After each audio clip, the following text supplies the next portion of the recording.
Ainda faz, quer dizer, hoje é sábado, né?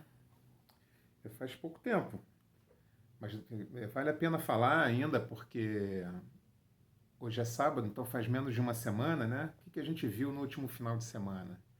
Esse absurdo aí, que, vamos dizer assim, surpreendeu o Brasil, né? O surgimento dos aqueles que se chamam antifas, né? Antifascistas e tal, aquele pessoal. A gente viu esse tipo de manifestação lá em São Paulo, vimos no Rio de Janeiro, um grupo menor. Em São Paulo, um grupo grande, vimos em Curitiba, vimos. Não cheguei a ver em Brasília, não sei se houve também, Porto Alegre, enfim. Então é muito importante que a gente compreenda, né? Que a gente compreenda o que está acontecendo. É, no gerenciamento de projeto tem algumas ferramentas, né? Quando a gente fala em gerenciamento de projetos, que são importantes. Queria lembrar aqui, só para dar uma ancorada aqui no bate-papo. Uma é, por exemplo, o registro do histórico do projeto, né? Onde você registra tudo aquilo que acontece, as decisões, etc. Isso é muito importante. Mas tem uma outra ferramenta que a gente utiliza no gerenciamento de projeto, que a gente chama de registro dos fatos relevantes, né? Então, de tempo em tempo, se acontece alguma coisa relevante, você registra isso. Para que a gente faz isso? Por que eu estou falando isso? Porque você só vai entender as decisões quando você lê o histórico, né? Por que esse cara tomou essa decisão?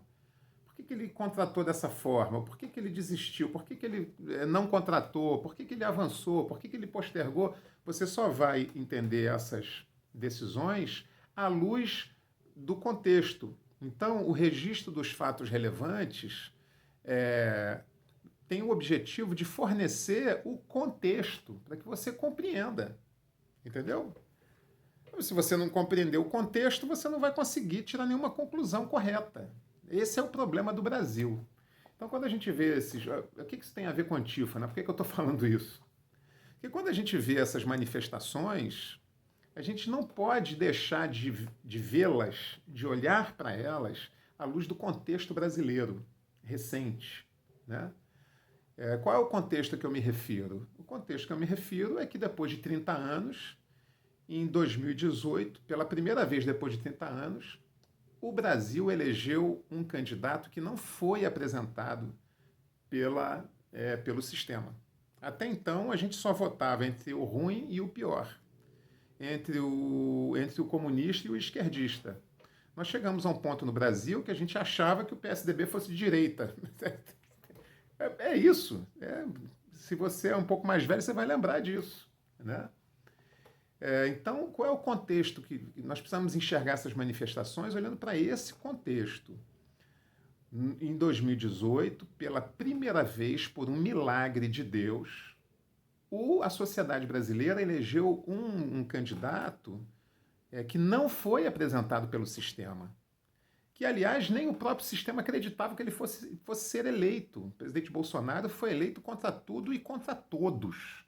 Para não dizer que foi contra tudo e contra todos, os únicos a favor dele eram o próprio povo brasileiro que o elegeu. Né? Mas o sistema não conseguiu enxergar esse fenômeno, não conseguiu compreender isso.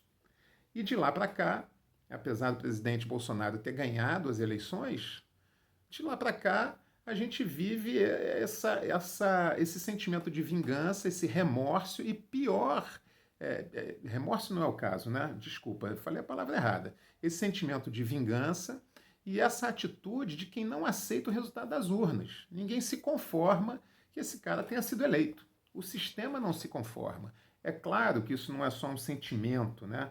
Isso é em função de que o Bolsonaro veio para fazer aquilo que ele falou que faria, né?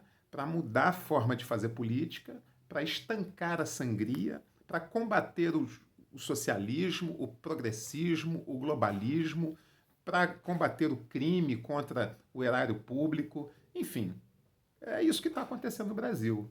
Então, quando a gente olha a manifestação dos antifas, a gente precisa lembrar que eles não estão sozinhos, ela não está acontecendo por acaso. Né?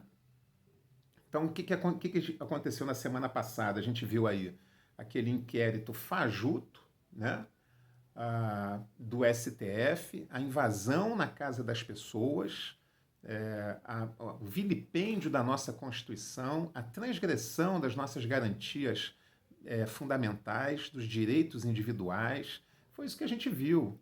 E você vê que esse mecanismo, eles se revezam na ação, né? Então, uma hora é o STF, depois muda para a Câmara dos Deputados, né, na pessoa lá do Rodrigo Maia, depois muda para o presidente do Senado, Davi Alcolumbre, depois a imprensa, eles se revezam. Isso também é uma estratégia daqueles militantes comunistas, né, que é pressionar o adversário até que ele cometa um erro fatal, um erro estratégico. Né? A gente viu a CPI das fake news, enfim. Então é isso que está acontecendo. E por que, né, a gente podia perguntar assim, por que essa pressa? Né? Por que isso antigamente era um pouco mais espaçado, né? Depois a coisa foi virando semanal, agora é quase que diariamente, né? Esse ataque, essa pressão quase que insuportável contra o governo, contra o presidente da República, contra seus ministros, enfim. A gente viu a divulgação do vídeo, um vídeo secreto, né? Um vídeo privado. Em nenhum país do mundo, imagina, se uma reunião de ministério do presidente da República com seus ministros iria ser tornado público em nenhum país do mundo. Mas, enfim, então, por que existe essa pressa? Né? Porque, primeiro, por conta da falta de dinheiro. Né? A sangria foi estancada. A sangria foi estancada. E o sistema está gemendo por abstinência do dinheiro que estava acostumado a receber. O dinheiro acabou, o dinheiro diminuiu muito, não é? E nós estamos percebendo isso nessa angústia do sistema de atacar ininterruptamente o presidente. Um outro motivo é o seguinte, agora no final do ano, se não me engano é novembro, o presidente Bolsonaro vai nomear um ministro do STF.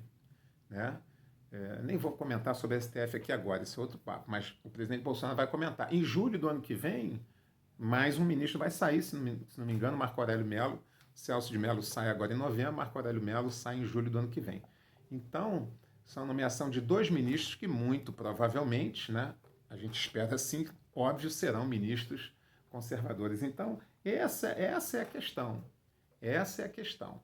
Então, ninguém se engane, essa movimentação dos antifas, não sei o quê, é uma reação orquestrada, é uma ação orquestrada, financiada por esses mesmos atores.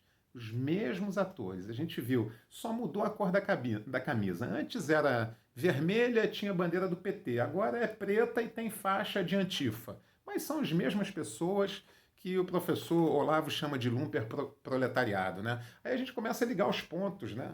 Por que a justiça teve tanta pressa em soltar os criminosos, esvaziar as cadeias? É essa turma que está aí na manifestação.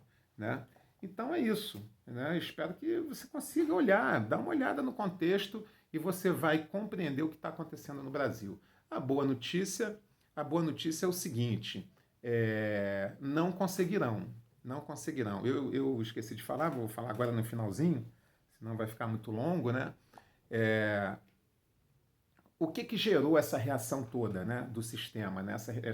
Essa reação forte, essa pressão? Além da pressa, por conta da mudança no STF, que é um aliado importante do sistema, né, e vai ser enfraquecido agora nesse final de ano e no ano que vem, né? Tem um outro fato que é muito importante. O sistema, embora, como todo sistema muito grande, né, tudo que é muito grande é muito lento.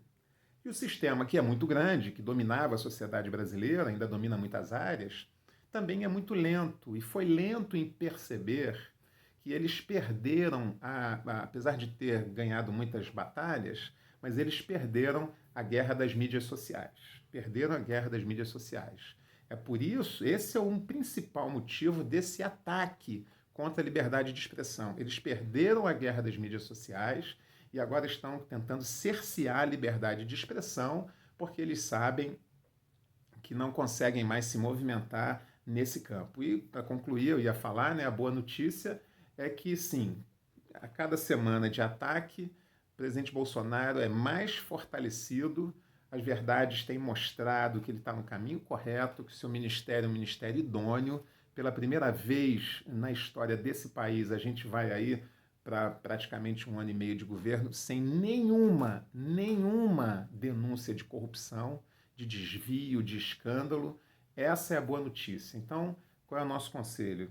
É aquilo que se diz, né? Manter o fogo, sustentar o fogo, porque a vitória virá. Vai demorar, vai vir com perdas e danos, mas vai vir. Nós temos que crer nisso.